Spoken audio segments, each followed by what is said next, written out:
everyone. This is Dr. Stephen Greer, and this is the first episode of our podcast, the Dr. Stephen Greer podcast. And the reason we're starting this podcast now, rather emergently here today, is because we have a group of people who are in the process in the next 72 hours or so who will be coming forward with a great deal of information and evidence related to the UFO and NHI or extraterrestrial issue. And I think the public is going to need to have a source of perspective and context and analysis to go to. And so I feel that this is the time for me to start a podcast like this. We're going to be eager to let everyone, put the word out that we're doing this, because I think without the context and interpretation, understanding, there'll be too many opportunities for the disclosure of this information to be manipulated, go sideways, and create all kinds of confusion.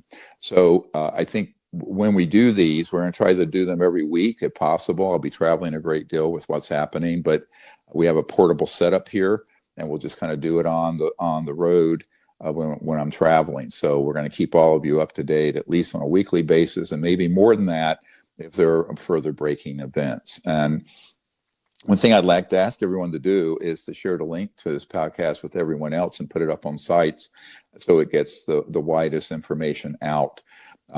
One of the things that we've been doing just leading up to this, for those of you who are new to the Disclosure Project, I just want to introduce what we've been doing for the last 34 years.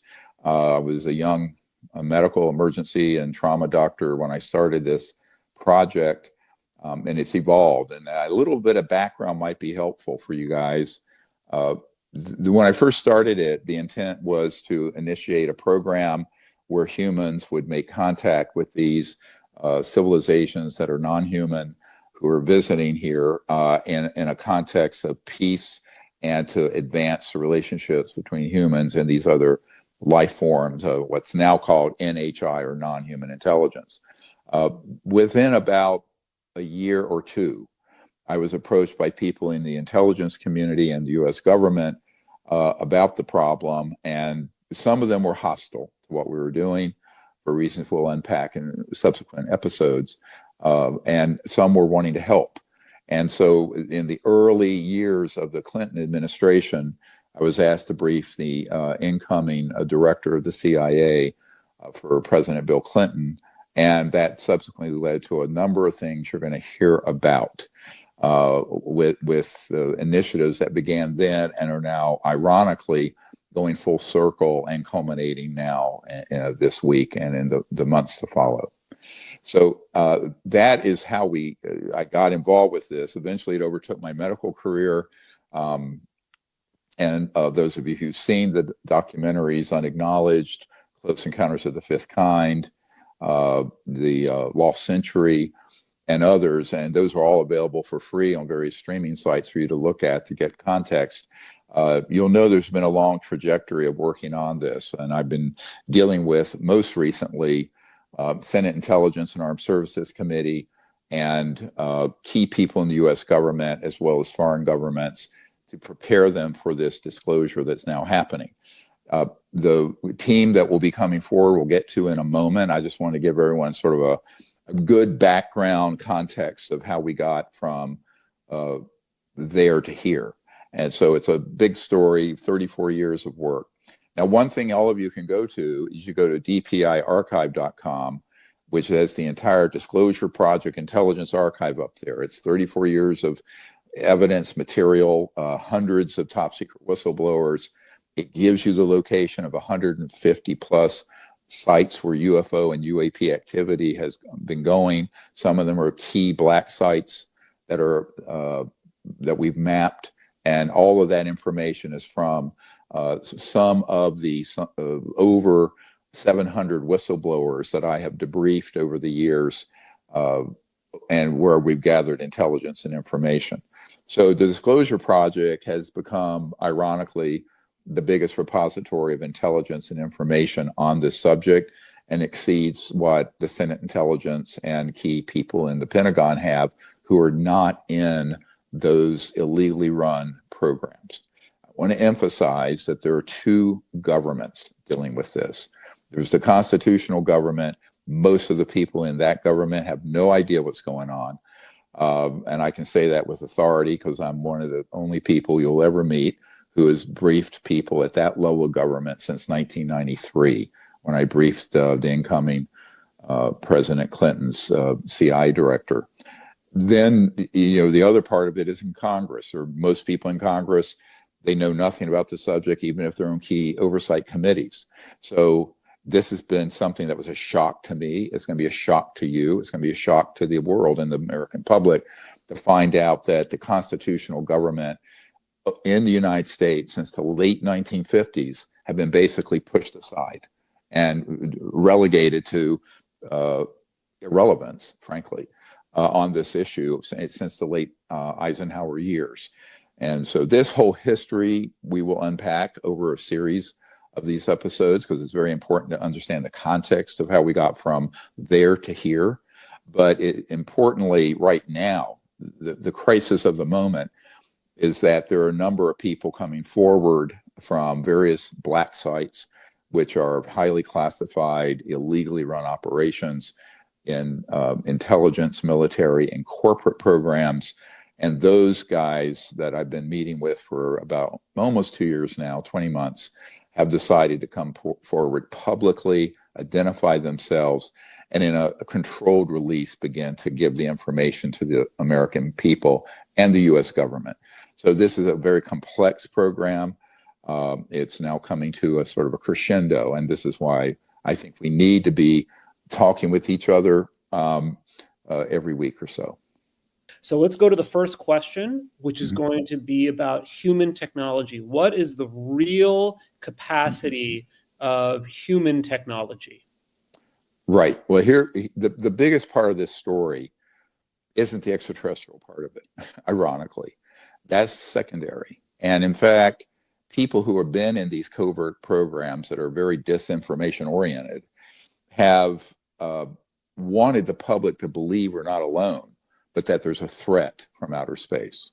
And most of you who are familiar with my work know what Werner von Braun, through his spokesperson for the last 5 years of his life, Carol Rosin, said when he was dying, and in 1974 said the whole purpose of these covert programs, one of the big overarching purposes, is to be able to hoax a attack or an alien threat and present the extraterrestrial presence as a threat so that they could consolidate military power, industrial power, and also pivot the population through fear into realizing there's another enemy to fight. Now, when you're doing that, it's a long-term psychological warfare operation, a PSYOP. And the best way to do that is once they figured out and reverse engineered the extraterrestrial vehicles, the NHI craft, as they're calling them now, non-human intelligence craft. Those then began to be deployed in the late 1950s into operational craft that look like a UFO. For most people in the lay public, they're indistinguishable from a vehicle. And those have been used in deceptive operations known as false flag operations. And these include everything that's in the pop culture on the subject, human abductions by aliens, mutilations of cattle and humans, and all kinds of skullduggery. Now, we can prove, if you go to our archive, that this has been a CIA PSYOP for many, many decades. If you look at The Lost Century and some of the other documentaries we've done, we put that evidence in there. I'm not going to unpack all that right now. But the big story has always been the technology, because without the technology, they couldn't hoax the threat, which is completely false. Anybody with any understanding of this, and even members of Congress are saying this now, like Congressman Burchett and others, that if they were hostile, we would have been totally obliterated by now because of what we've been doing. And as soon as we detonated the first atomic weapons. So the real issue becomes, if they were hostile, what are we still doing? And why are we still here targeting them and knocking them out of the sky, and we'll get into this in a moment, it's because they're not hostile. They're here to help us and understand us, but they're waiting for us, humans, to grow up to a level of evolution where we can live peacefully on the planet, become a planet using advanced technology, i.e. not fossil fuels or solar or what have you, but very advanced technologies in physics, and then join them out in space eventually in an interplanetary society over the long haul, over hundreds and thousands of years. That's their objective.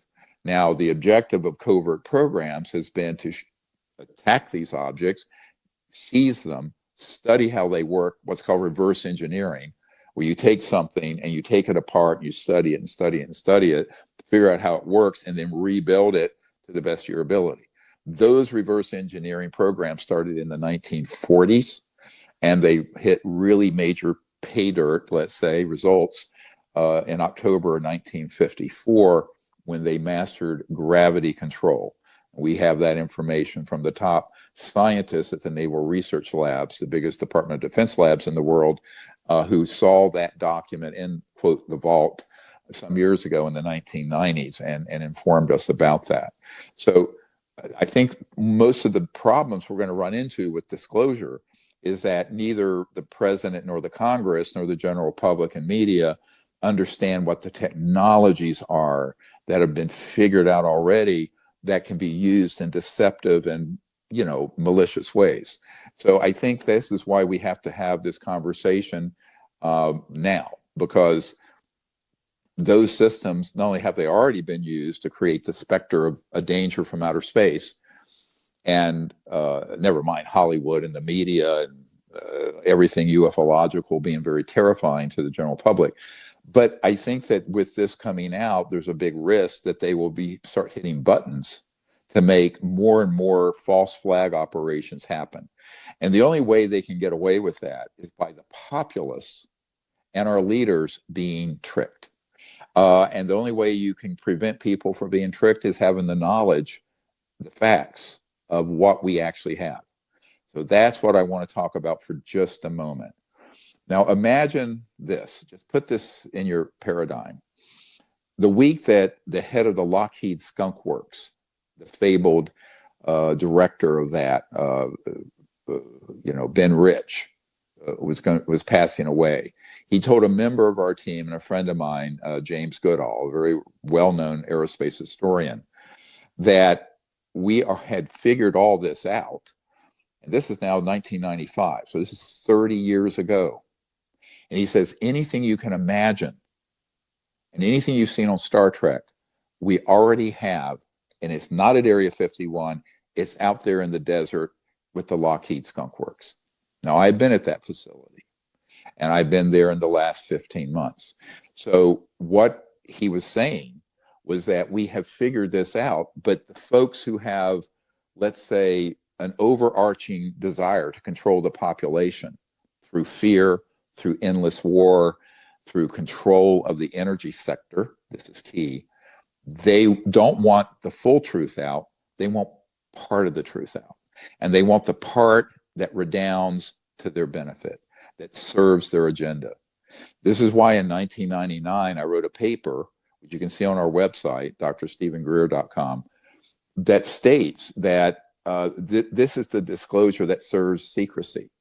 And the disclosure of this subject that serves the secret agenda, which is what that means, is a disclosure that would present a threat and where they could hoax a threat, and then that causes the world to unite sort of around a dystopic totalitarian military response, like the movie Independence Day. Go look at that. That's right out of CIA scripting, against the ETs.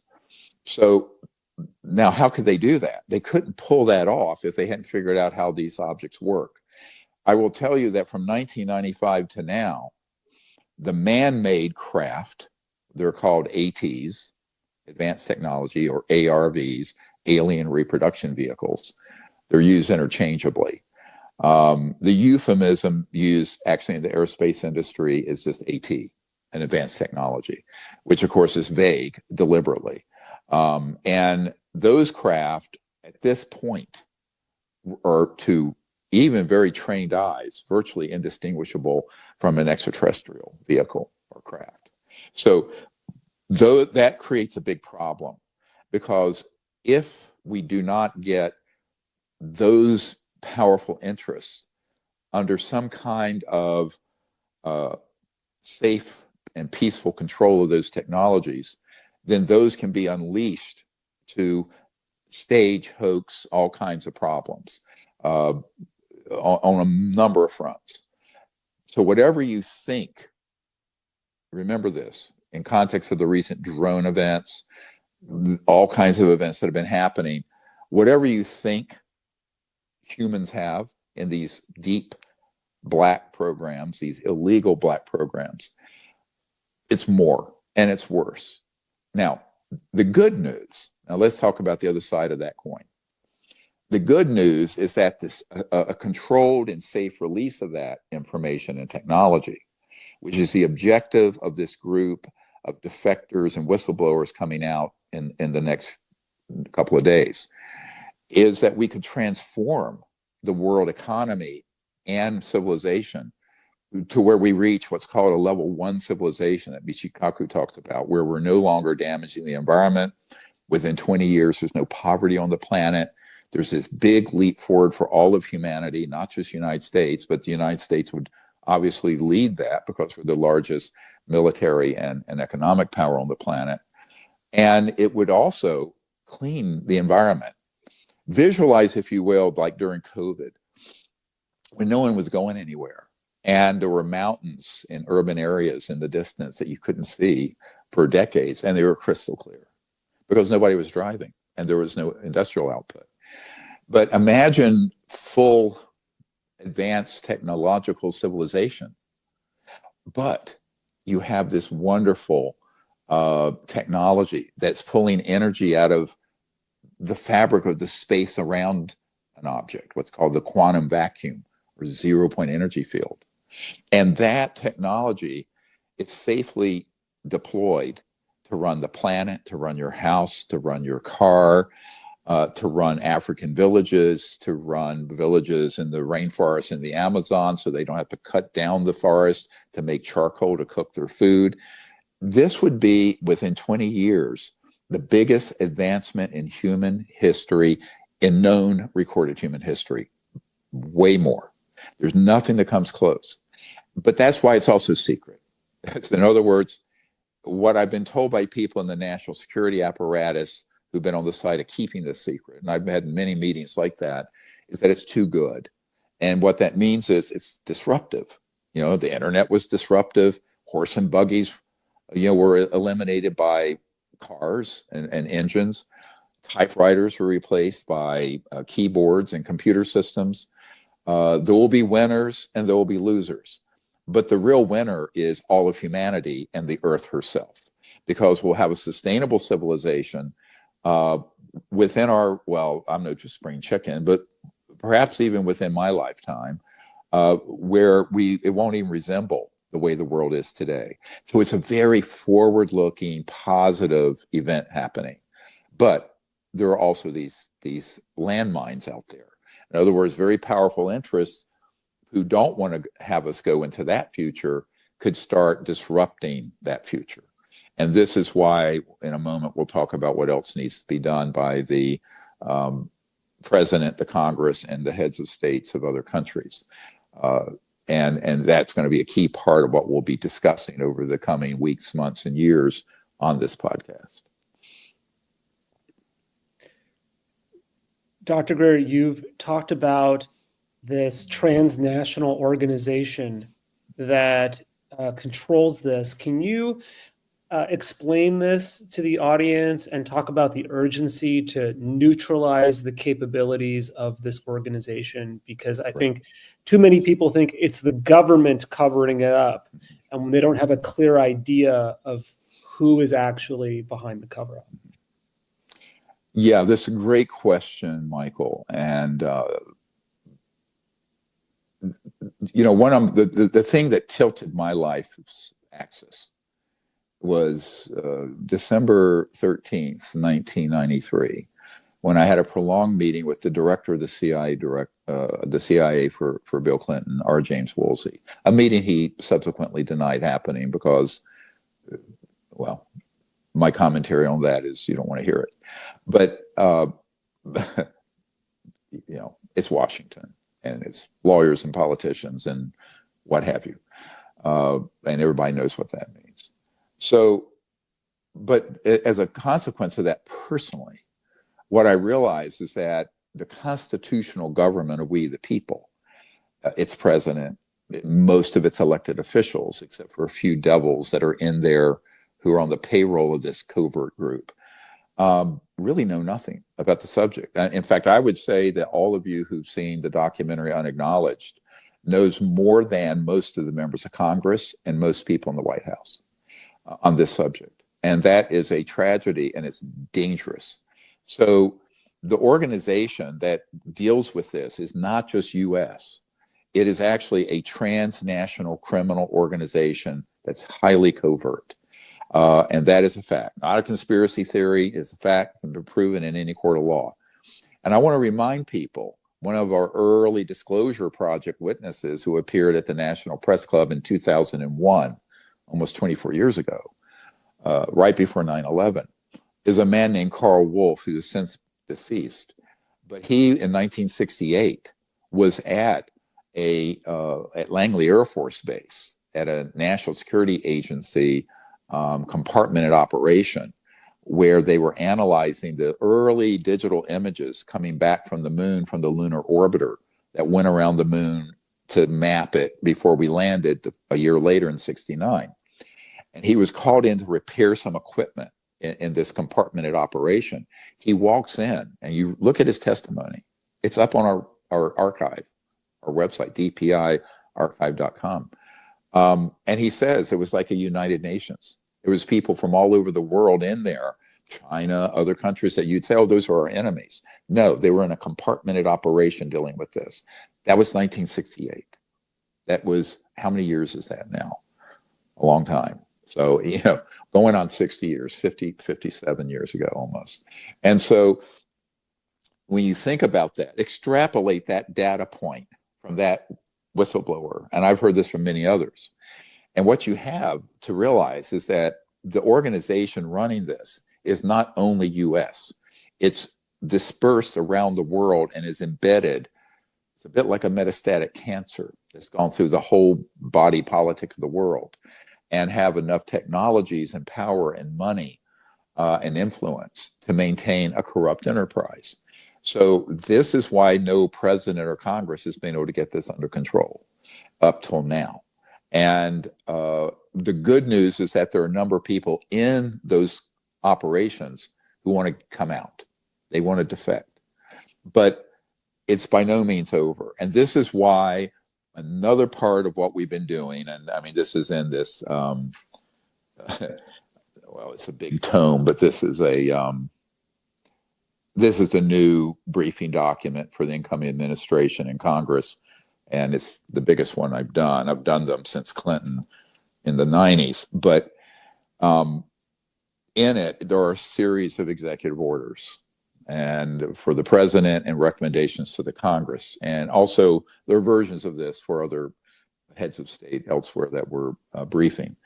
And in it, it very clearly recommends that there needs to be a law enforcement operation stood up that gets these programs, at least the most malignant ones of them, on a leash and gets them under control, because the technologies that they have are so advanced that when they are used maliciously, and they have been already in many ways that we'll go into maybe another time, that it's a threat to national security, but also global security.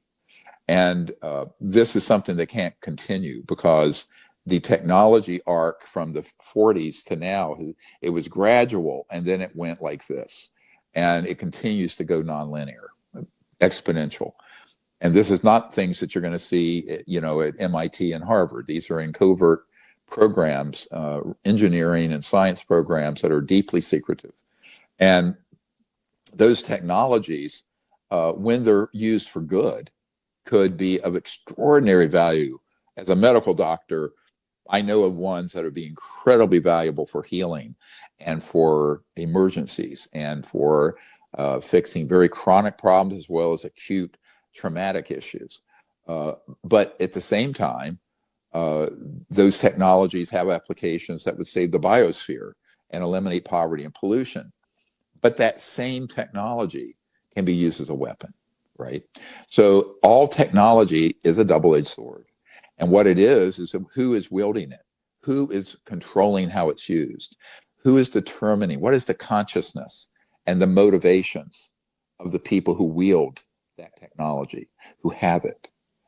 And that gets into almost an existential question, isn't it? Spiritually, not necessarily religiously, but what is the consciousness of the people who have that technology?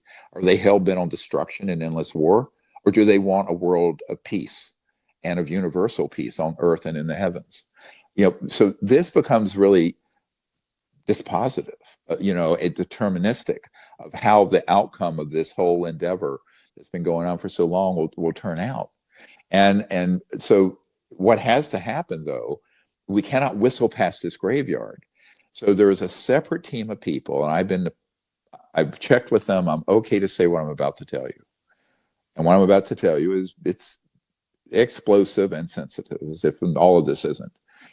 But there's a special access project, top secret, special compartmented information, that's under a law enforcement entity that has been, we've been briefing the person who's been asked to direct that for about 20 months now, and also his senior operators. And these are guys who've been Green Berets, special forces, who separated from the military now and are prepared under executive order to go forward and get the most sensitive and damaging aspects of these illegal covert operations under control here in the United States.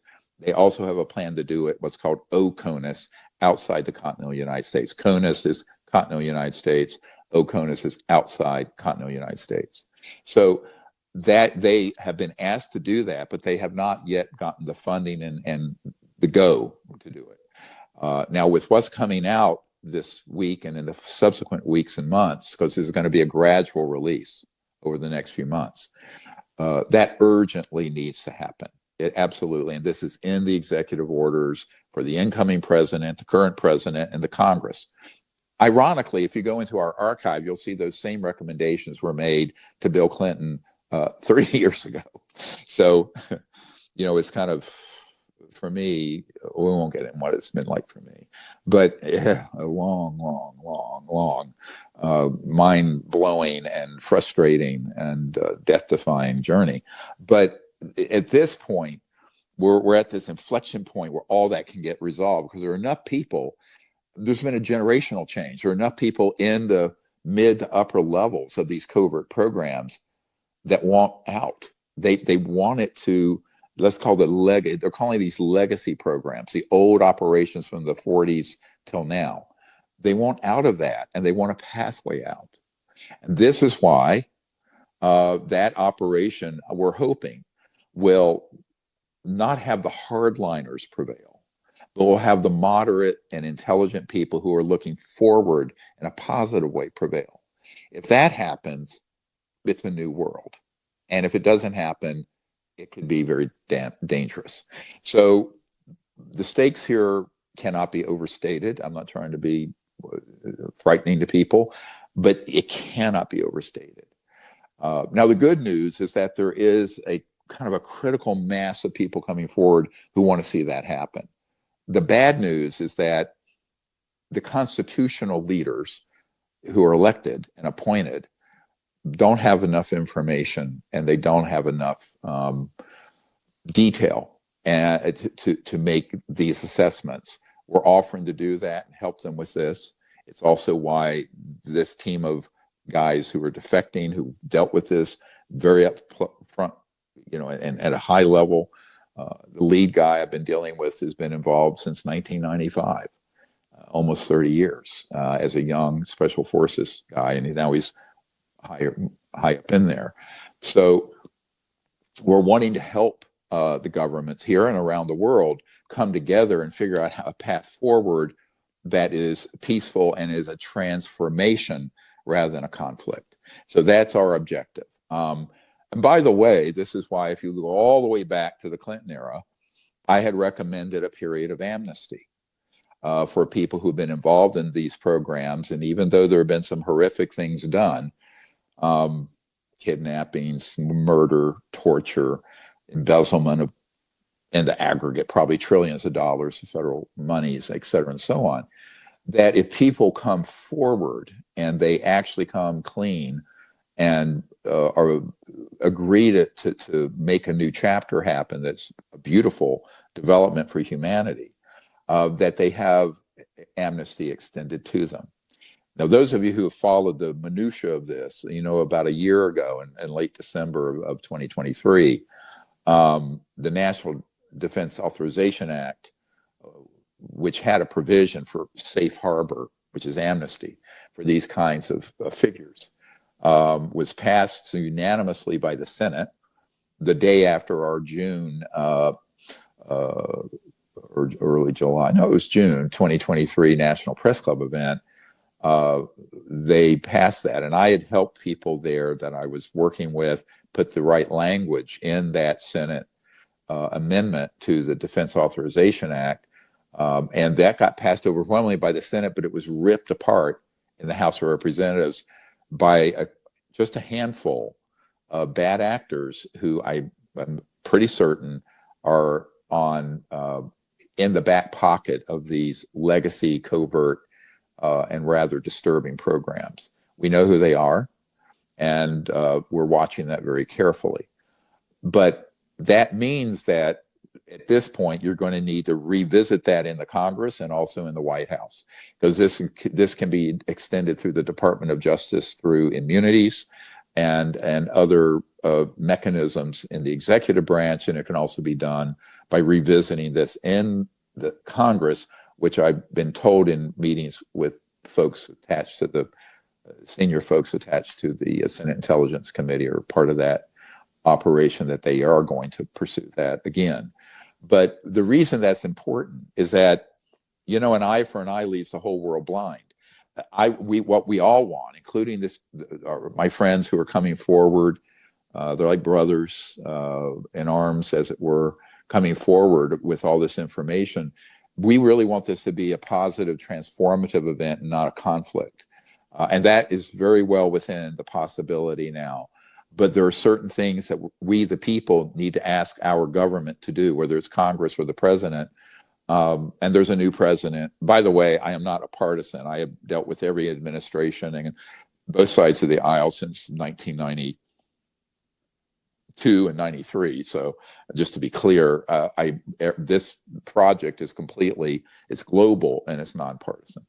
But we deal with whoever is the office of the president, the presidency, but also whoever's in Congress and whoever's in charge of the key oversight committees. And that changes with each election. You know, okay, so which is the way democracy works. It's fine. Now, the bigger issue is if this isn't started very quickly, and this is my biggest worry right now, is that there can be no foot dragging about standing that operation and getting these swords, these very super high-tech swords that are in covert, illegally run programs, turn into plowshares, and the ones that stay as swords need to be monitored and put on a very short leash. That has not happened, and because there is no legal controlling authority, let's say, constitutionally here or in Great Britain or in other countries where I've been, Australia, where I've met with their Minister of Defense, et cetera, that have knowledge of this or control over it. So that is actually a big threat to world and national security.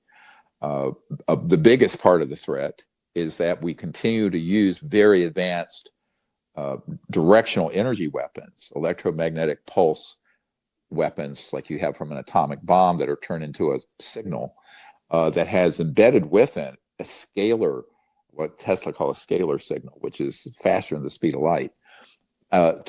we target these extraterrestrial vehicles or NHI craft, and then we bring them in through mechanisms we can talk about in another podcast, and hit them and disable them and bring them down.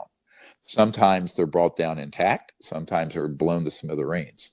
And the people coming forward have dealt directly operationally with those strikes and with the targeting and downing of these extraterrestrial vehicles. In fact, when I was in this gentleman, our code name right now until he comes out in the next few hours and days is the Knock, because he's a non-official cover guy, NOC. When I went out to his sites last year, right before I was critically injured, we and the director of this strike team, law enforcement team, Green Beret, were in his chopper, and we flew over 2 of these black sites that he's over and involved with. And at one of them, as we were flying around that side in the opening, the underground opening, where the man-made craft come up that look like UFOs and are tested over this range. And we have all these photos and videos, by the way, and they're in our archive if you care to look at them. He said that 1 or 2 ET craft a year, even now, are targeted and downed over that one site. Now, remember, there are sites like this all over the world, not just the United States. So what does that mean? That means that while there's no evidence that these civilizations visiting us are hostile, they are certainly concerned about our hostility. And the only question is the patience and largesse that have been shown to us as an evolving younger brothers and sisters in the cosmos. How much longer will that patience last when our technologies, by studying theirs, the extraterrestrial technologies, become more and more powerful and more dangerous and accurate, and we're using it against the extraterrestrial peoples and their craft and perhaps their worlds.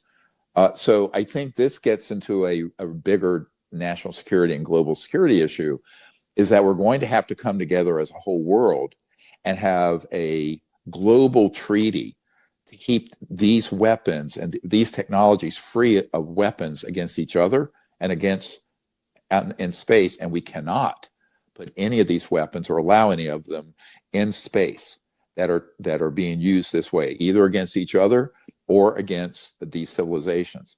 One of the problems with all the space treaties is that they leave out one key ingredient. And I understand there's a treaty that's been verbally agreed to by China, Russia, and 40 other countries to ban and keep all of those weapons off of craft and out of space, and that those other countries are ready to sign it. I strongly recommend the United States sign it, because we cannot act as if we're operating in a vacuum. I've always said we're going out into space and doing these things, not calculating into this the fact that we're not alone.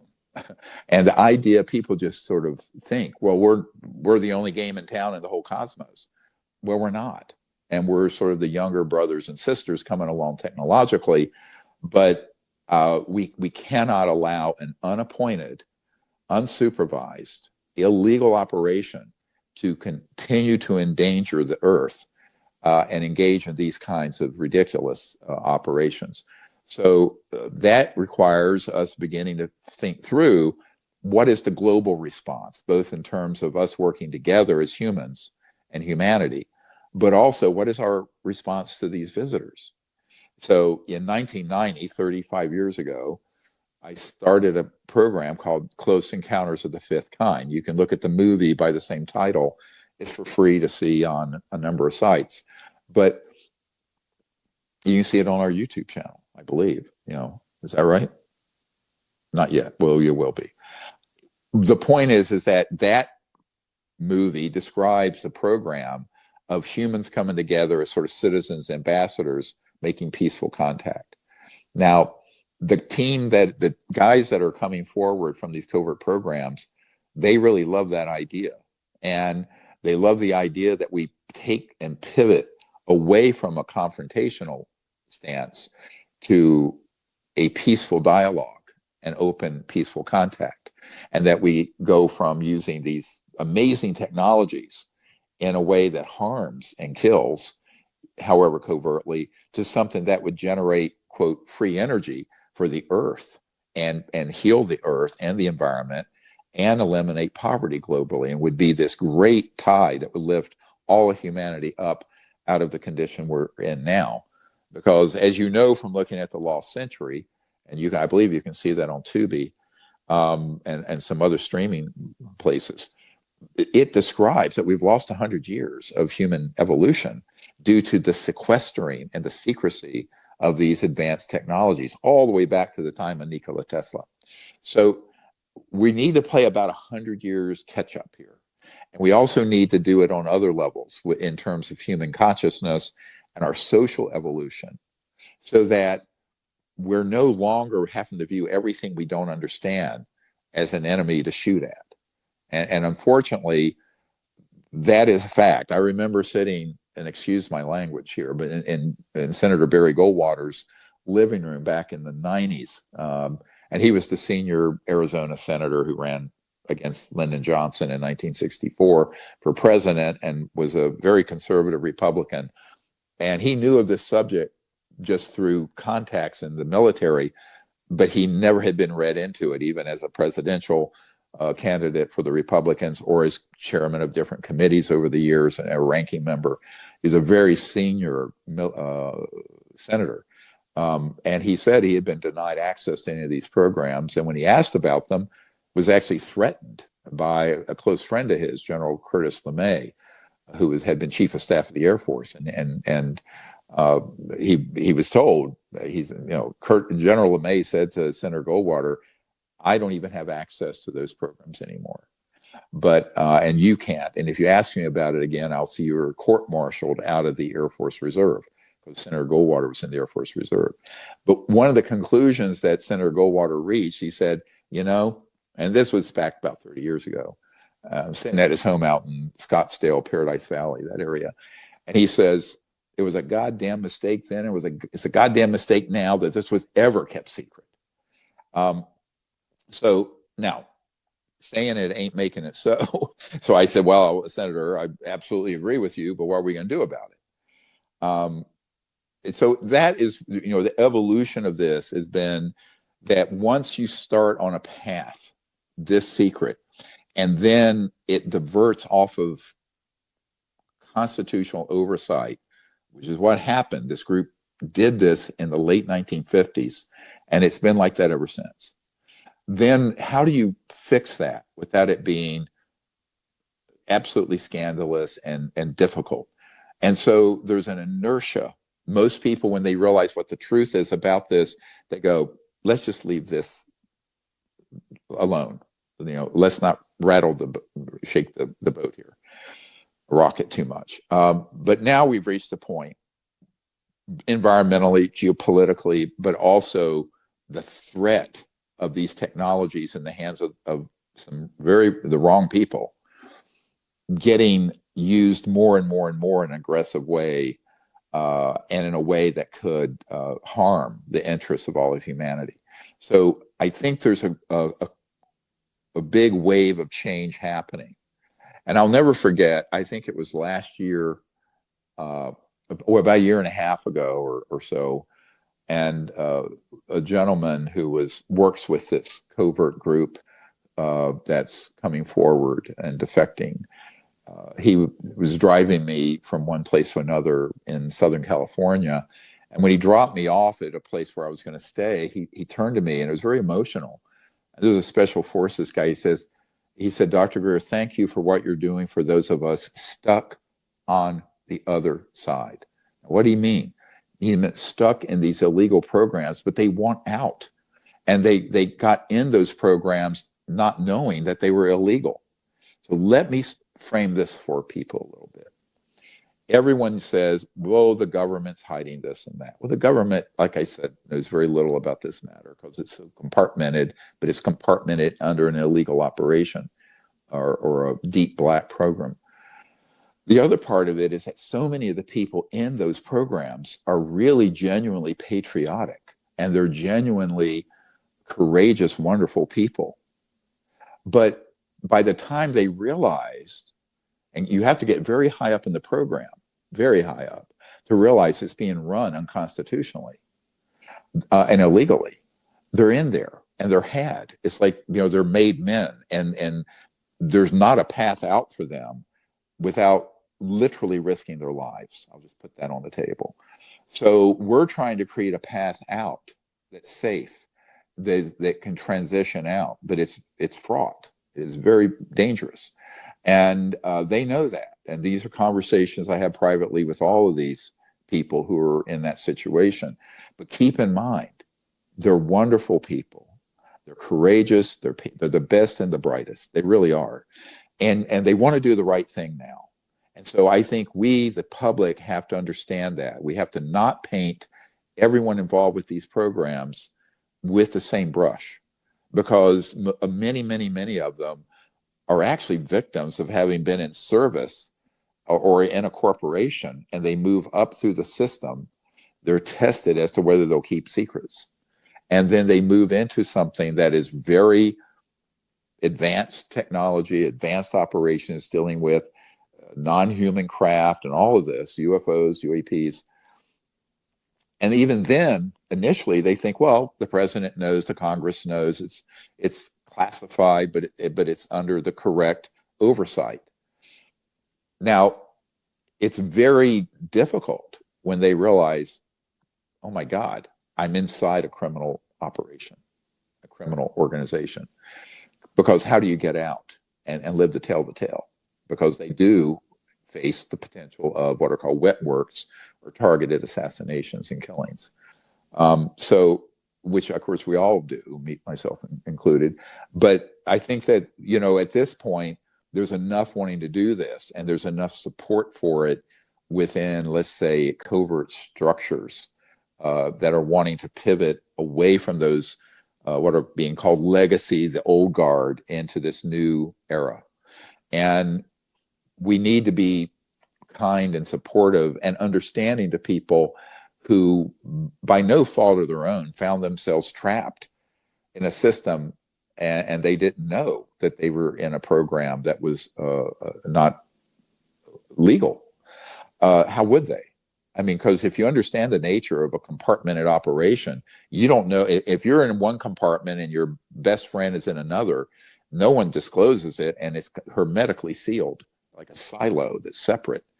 I've sort of been a silo smasher for 34 years, going across silos and across various compartmented operations. As a civilian, I have no government association whatsoever. I'm totally a private person.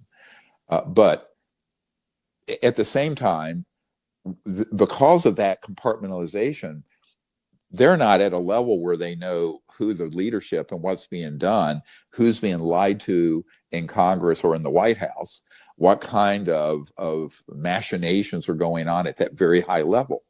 Now, the weird and strange thing about my life is I started at that top. I started as a young doctor being asked to come in and brief a sitting director of the CIA who genuinely had been denied access, and the president, his president, Bill Clinton, had been denied access, and then subsequently threatened. But I don't want to go into that right now. We'll see what this team that comes forward says about that. I know the whole story, all of it, virtually all of it. And that was President Clinton, and he tried to fix this problem. He did, but he ran into a buzzsaw. Let's just put it that way. So I think that we have to have compassion even for that, because look, we all put our pants on one leg at a time, and it's daunting, and it's dangerous, and not everyone's got the stomach to do everything that needs to be done when your fortune and your life and everything's on the line. And that's, you're either cut out of that cloth or you're not. And when you're talking about the moneyed and privileged and political class, that's not a very common attribute. But amongst these special forces men and women, and the ones who moved up through the system who now want to come forward, they are made out of the right stuff and cut out of that cloth, and they're very courageous. So we need to honor them. And I think we need to respect the situation they found themselves in. Imagine going from a 19 or 20-year-old guy, right, in a special operations, running into this subject, and then eventually you rise up to where you're now middle-aged, and you're high enough up, and you realize at some point, oh, damn, this operation is completely illegal and unconstitutional operation. But at that point, how do you get out and live to tell about it? It's a very big problem. I'm trying to build some compassion in the public here for the conundrum we're in. We're all in. I'm in that too, because I hold information and knowledge and names and places, and I named it my dead man trigger. Something happens to me, it all comes out. It's my insurance policy, but that are, you know, disturbing, that I've never disclosed, and don't plan to. But I think that at the same time, we have to take that little example I gave you of these courageous men coming forward, multiply it through the system. And so there are a lot of very good people who, whether they're corporate or government or intelligence or whatever, or a hybrid of both. A NOC is often both. You know, have someone who's intelligence, but they're also corporate. So they have non-official covers. You have media people who are actually NOCs. I know who some of them are. They don't know I know, but I know. And so that becomes something where at a certain point, you do it for all the right reasons, but then you realize you're in a very bad and corrupt enterprise when it's too late. I want everyone to understand this. I know I'm dwelling on it a bit because there needs to be context of understanding how people got there, and they're humans. And you know, there's some very misguided humans that have done some, you know, frankly, very evil things, and they're like evil geniuses. At the same time, the vast majority of people, even in these aerospace companies and in these intelligence and military units dealing directly with this issue, the vast majority of them are fundamentally good people caught in a very bad system and situation, not of their making. They inherited it. This is why they like to call it the legacy programs. Now let's visualize those legacy programs transforming. The worst capabilities are put on a leash and supervised properly by people who want a peaceful world. And the technologies, not all of them, begin to come out. And we transform the world. So what we need to be able to do is give an exit ramp or out for those folks to then take that huge high-tech sword and turn it into a great high-tech plowshare that would create abundance and peace and a new world. And that's one of the reasons, one of my favorite stories ever was when Colonel Corso, who had been involved with some of the technology transfer from studying the extraterrestrial craft from the 40s and 50s. And at one point, I think it was 1956, he was out at White Sands Missile Range where the first atomic bomb was detonated. And there have been all these ET craft zipping around. And at one point, he drove out because one came in on radar and went down out in a remote area of the range. And he drove out there in his Jeep, and there was a ET craft there, and it would be solid, and then it would dematerialize and look like a heat wave, like a mirage in the desert, and then rematerialize and dematerialize and rematerialize. Finally, it became stable, and an ET appeared outside of it. The technologies are amazing for teleporting and what have you. We'll get into that. I'm sorry. And so what happened is that the ET basically was saying, would you please stop targeting us?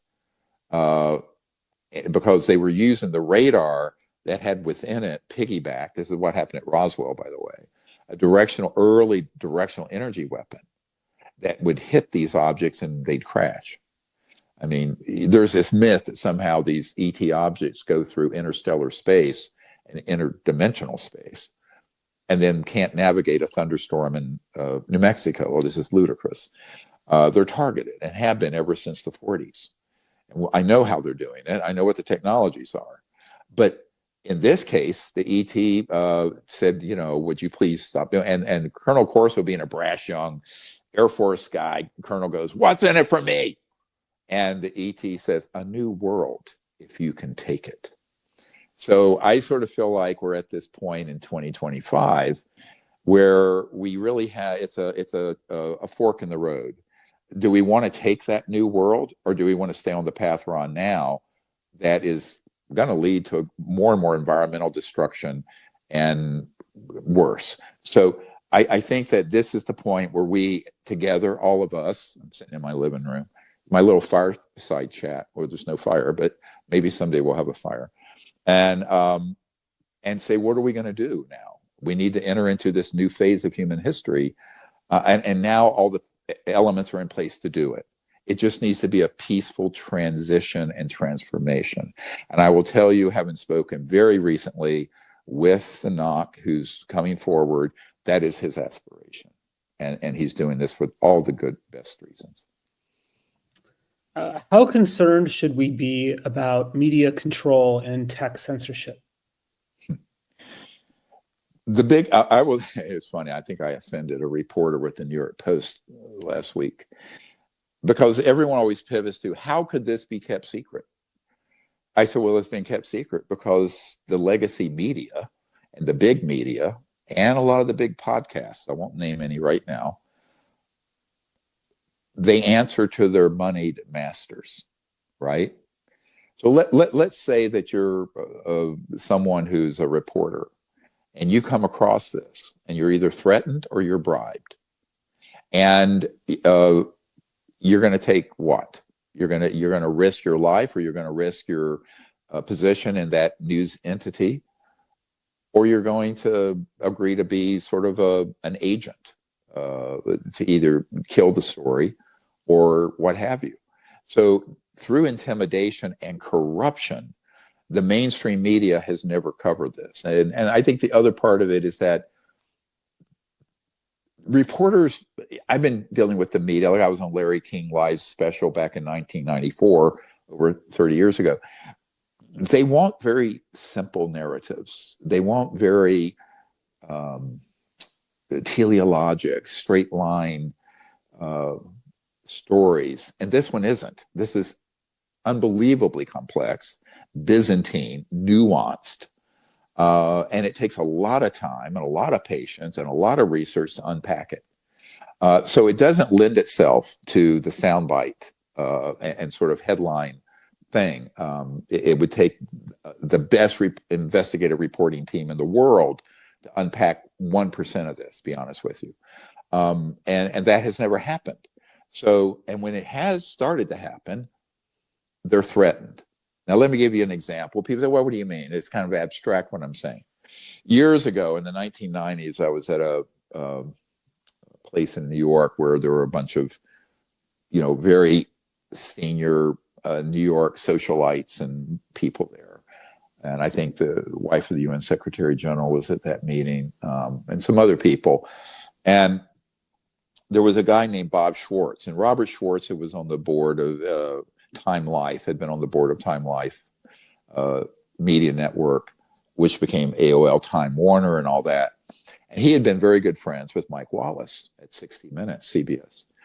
And Mike Wallace was the premier investigative reporter, you could argue, of all times. And he told me this. Now, Bob Schwartz was friends with Mike, and he said, the reason Mike Wallace became so depressed to the point of being suicidal was because he had found out about this UFO issue, had gotten some documents and information, and wanted to run with it at 60 Minutes. The people in the corporate C-suite at CBS, which at that time was owned by Westinghouse, I believe, which was a big defense contractor, said, oh, no, you're not. And they forbade him from doing the study. And that's why some years later, he was on Larry King Live, a show I had been on, where he said, he became very depressed because he realized his whole career had been a fraud and that he was a fraud. And Larry King didn't understand that. And it was because he was a man of conscience, but was not allowed to tell the biggest story in the history of the human species. And that is a true story. Now, when Bob Schwartz told me that, the way he ended the conversation, I remember I'm there sort of doing what they call a salon, where a lot of,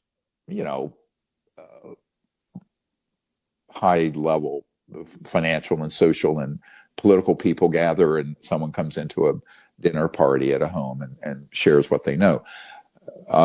And so it had to be short, but he said, let me tell you, the bottom line of this is the fourth estate, the media, have become scribes taking dictation from the right hand of the king.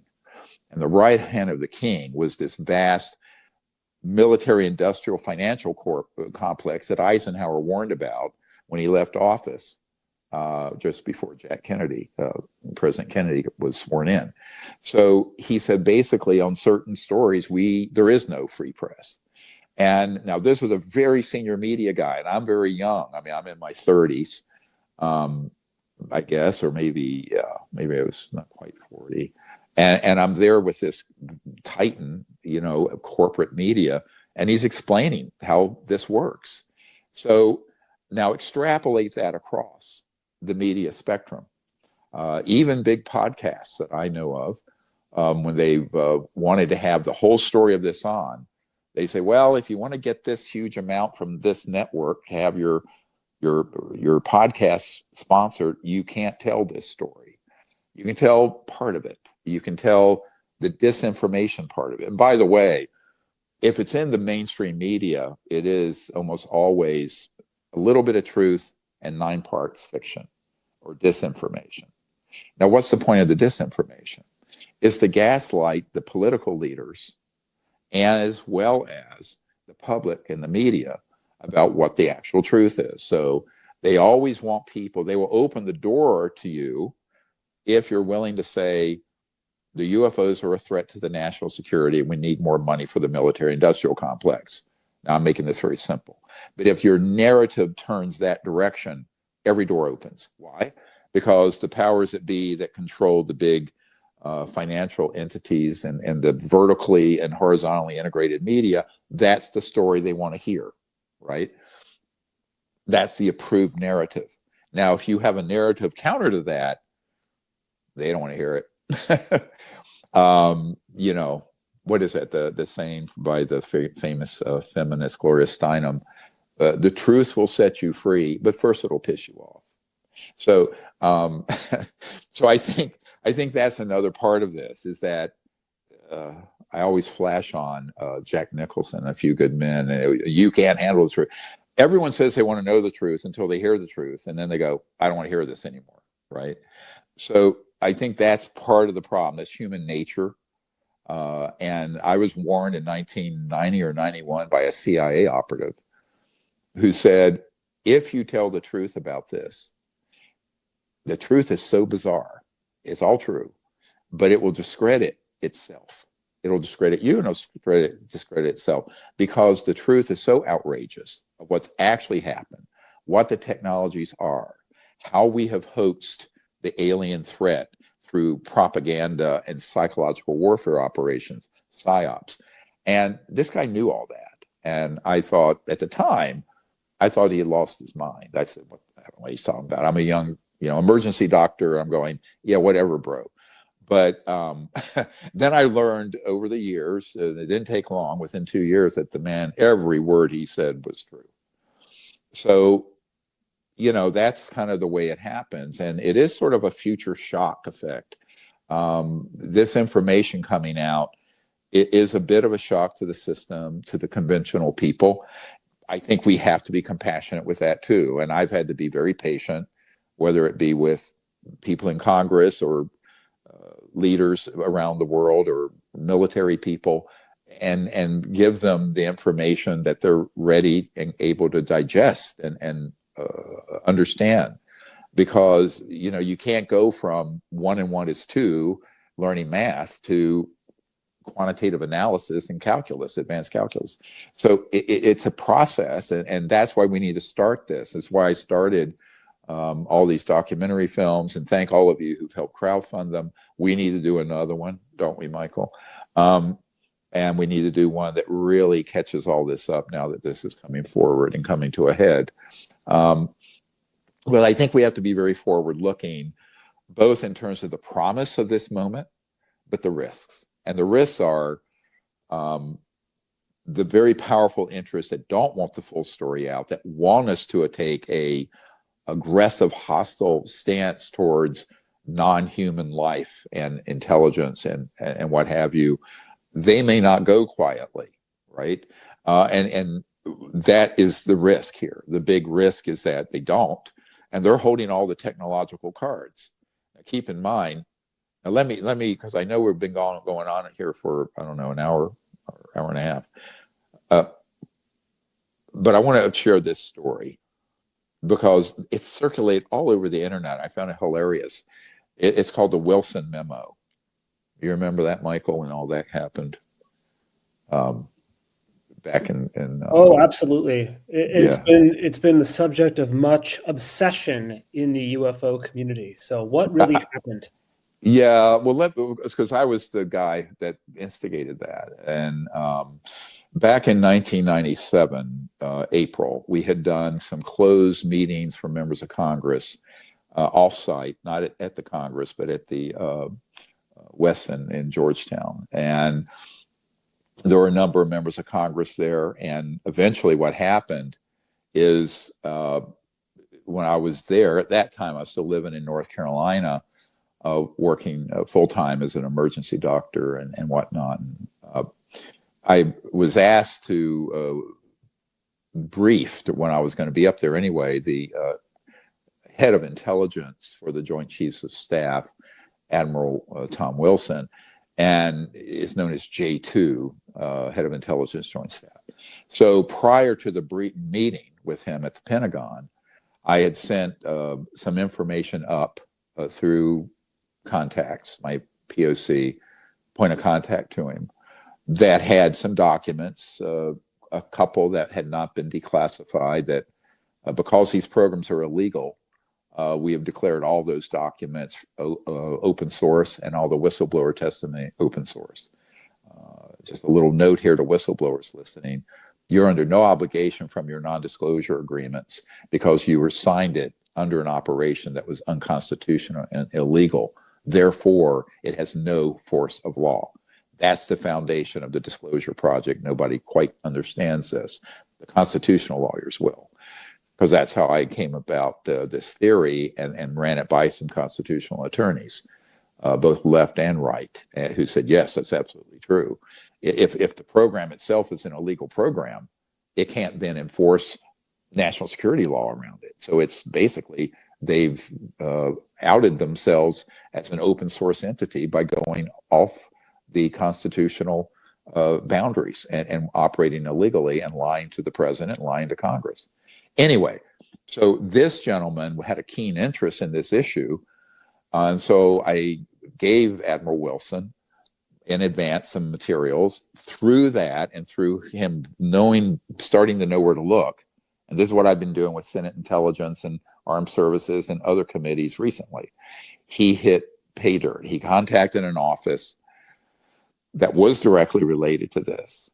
And when he called them, what I heard, what was relayed to me, is that he said, look, I'm Admiral Wilson. I'm head of J2, head of Intelligence Joint Staff. And they say, yes, sir, we know who you are.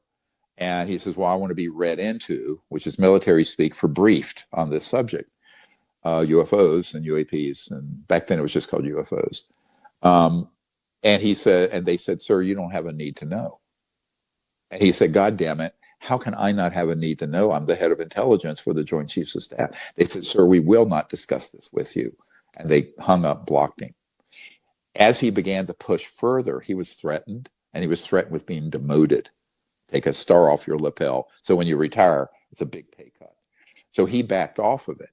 So by the time I get to his office, now remember, this is supposed to be a 45-minute stand-up briefing that I'm doing for the head of Intelligence Joint Staff. And it's hard to believe, it was almost 38 years ago in April, because it was April 97. And, you know, he was, of course, nonplussed. I had with me, as a courtesy, I brought astronaut Edgar Mitchell, who was very interested in this, and I had one of Eisenhower's young aides in the White House who knew about how Eisenhower was being denied access, Stephen Lubkin, who was an attorney, but as a young man, he was in the Army Signal Corps, and then my assistant and the man, the Navy guy who set up the meeting. And so that's who was there, but I was conducting it, and he kept canceling appointments because it went on and on past the time, because he was very keen on it. At the end of it, and this is what's sort of astonishing. Now, here you have the head of intelligence for the Joint Chiefs of Staff. And at the end of it, I said, look, we need your help to get these programs that are being run illegally, because he had confirmed that at that point, under control. He says, well, Dr. Greer, what do I do? I have learned that there are aircraft that are human that can do circles. And that's what he did. He did like this, circles around our B-2 stealth bombers, which is the best thing I know about. So he said, it's point, set, match. It's checkmate. I don't know what to do. I don't know how to take on an entity like that. And he said, so I'm out. I'm out. So that's how the meeting ended. That's a true story. Now, there's all kinds of mythology around all of this. But since I was the briefer, I can say this with some authority. I was the one there. But, I think you take that example, everyone listening, multiply that through the White House, the president, the Senate Intelligence Committee, now extrapolate it to the United Kingdom and the heads of state there, Canada, other countries that I've been to. That is the problem globally. It is not just the United States. So this sort of super secret, parallel secret government entity that Senator Inouye, from Hawaii, said back in during Iran-Contra, he said there exists a secret government with its own Air Force, its own Navy, its own funding mechanism that's free from the law and above the law itself.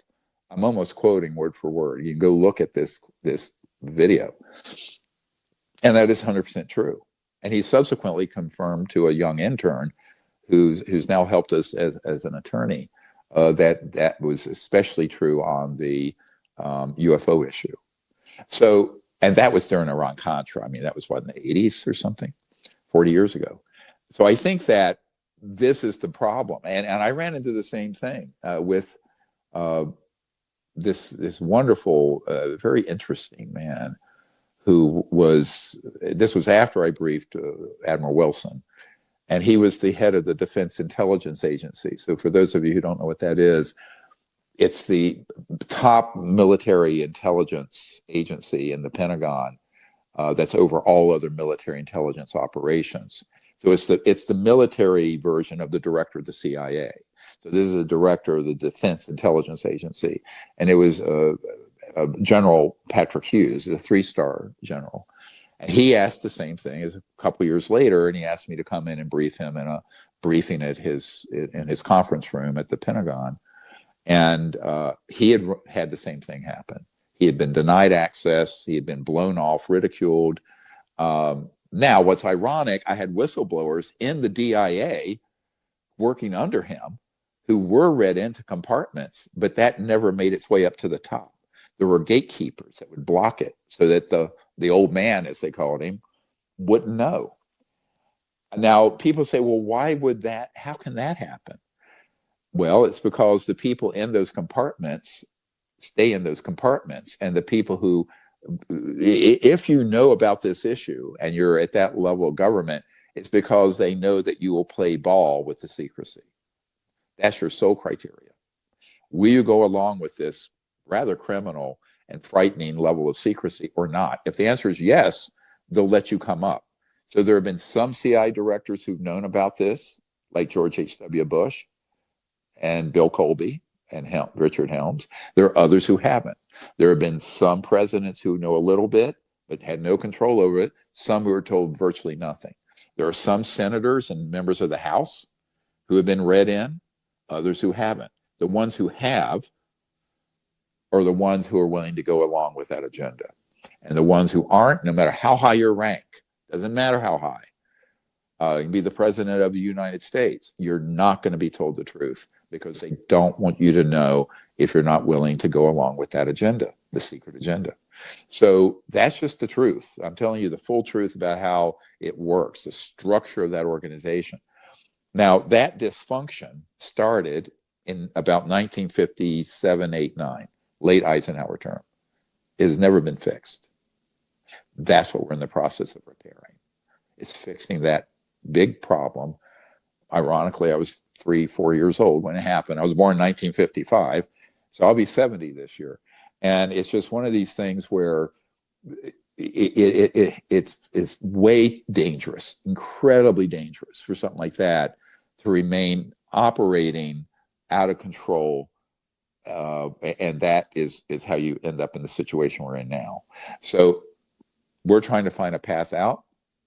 Lots of people of goodwill who are in these covert programs related to UFOs, UAPs, want that to happen. And I think with what's coming forward in the next, for all I know, it may have come out while I've been doing this. I'm using my phone, but it will be something that will open, I hope, a new chapter.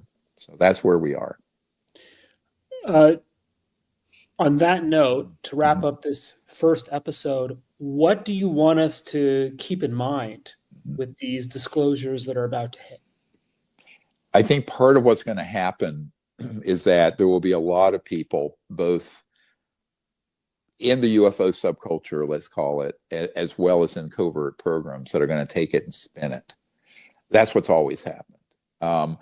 And they're going to try to spin it in directions that fit the narrative that they want to advance. One of my concerns, I'll be very blunt, is that as soon as this gentleman and his guys decided to unmask themselves, in other words, come forward named, which was not the original plan. The original plan was to hand over a lot of the evidence of these operations, the downing of the craft, the man-made ones to me, and I'd get it out. They decided to come out publicly. Well, as soon as that decision was made and they put it on a timeline, i.e. before the inauguration of the next president, which is where we are, all the drones stuff started. It was sort of a psyop. And, whether they're Chinese or whatever, the button to hit go on that was related to this organization wanting to create the specter of a threat. And then a number of other ridiculous things happened where, for example, the suicide bomber who blew up the Tesla truck at the Trump building on New Year's Day, he wrote a manifesto referring to gravitic propulsion systems, meaning anti-gravity, all the stuff this group is going to bring out. And so everyone thinks that guy was one of our guys. He's not. He had no relation. In fact, no one in my network even knew had ever heard his name. But why did that happen? It appeared to be a psyop or something to create a tainted version of this. Now, we haven't all the details on it yet. We're investigating it, but it's not everything that meets the eye on that weird event. Same thing with all these drones and this weird fog stuff. There are people all over the internet saying that's an alien invasion starting. Well, all that started literally right after, around the time my meeting with the NOC, and who said, I'm going to come out publicly now. I'm going to actually unmask myself. And I'm going to be coming out with name, rank, serial number. That's a game changer. And particularly someone at that level with other people and representing information from 6 different black sites. And I've only been over the 2. So I know of the others. But the point I'm making here is that there is a risk here. And the public, this is why I'm doing this podcast. So as whatever chicanery unfolds, here's where you need to listen. And I don't want to overstate my position. But if you want to know what's really going on, tune into this podcast, because I will not varnish the truth.